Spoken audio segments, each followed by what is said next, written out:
This is an example of a hypothesis test between two population proportions. In a survey of 340 drivers from the Midwest, 289 wear a seatbelt. In a survey of 300 drivers from the West, 282 wear a seatbelt. At alpha equal 0.10, can you support the claim that the proportion of drivers who wear seatbelts in the Midwest is less than the proportion of drivers who wear seatbelts in the West? So I've summarized the information here.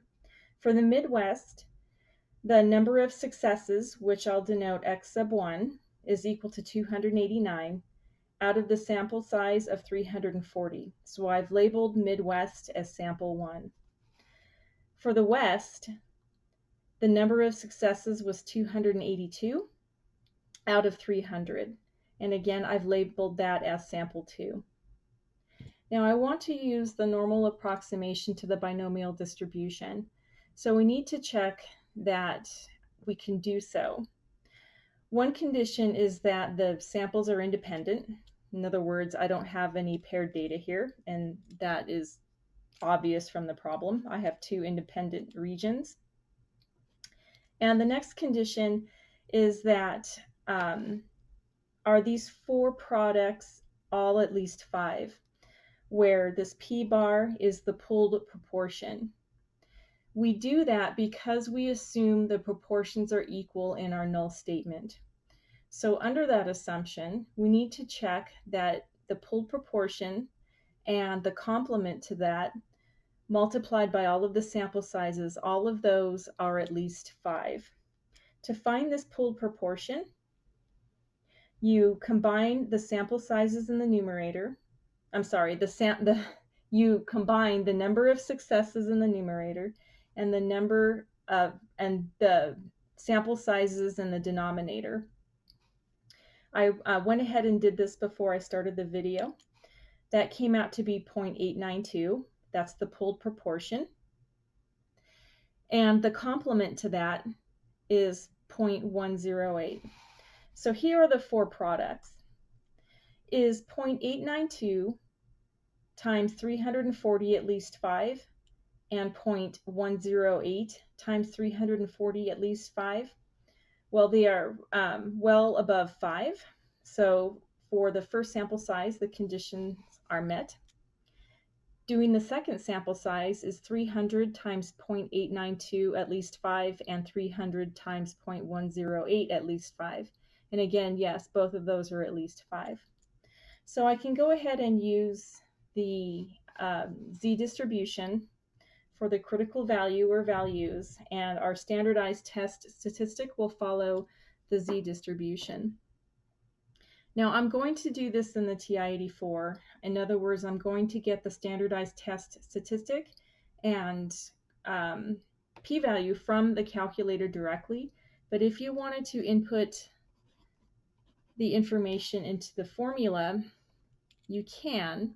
It's the first sample proportion minus the second sample proportion minus the difference in the claimed proportions over the square root of p bar times 1 minus p bar times 1 over n1 plus 1 over n2. Now it is very cumbersome to input into. One thing that makes it a little nice is the fact that this is 0 for us. Because we're assuming the case of equality in the null, this piece right here in the numerator, p sub 1 minus p sub 2, is 0. And if you're taking my class, we're not testing a difference other than 0. Now the sample proportions, if you wanted to do this by hand, can be found by taking your successes and dividing by the sample size, okay, for each group. Okay, so p hat sub 1 would be 289 over 340, and p hat sub 2 would be 282 out of 300. Okay, so those are the two pieces you would put here. Again, this piece would be 0, and p bar times 1 minus p bar We found those already up here. Here's p bar, here's 1 minus p bar. And then putting in the sample sizes here. Okay, so the biggest thing to watch out for is making a rounding error or an input error into your calculator. But I'm going to go ahead and get the pieces into the calculator directly. So to do that, you want to go to your stat menu, arrow over to tests, and the sixth option is the two proportion z-test. 2 being 2 sample for proportion, and we're using the z-distribution. My first sample size, my first number of successes was 289 out of 340. The number of successes out of my second sample was 282, and my sample size there was 300. Now, we need to set up the null and the alternative, and for some strange reason I forgot to do that prior to going to this screen, and that is a very important piece. All right, so let's take a look at the claim. The claim is that the proportion of drivers who wear belts in the Midwest is less than that of the West. So my first sample size or sample is the Midwest. So that's going to be P sub 1 less than P sub 2. Okay, that is the claim. Is the proportion of those in the Midwest less than that of the proportion for the West? Because this does not contain the case of equality, this is the alternative. So my alternative, and just like the hypothesis test between two means, we want to move P sub 2 over to the other side as an alternative way to express this. Okay, so again, this is driving home the fact that this difference here in our test statistic formula is 0. Okay, so again, the alternative is the claim.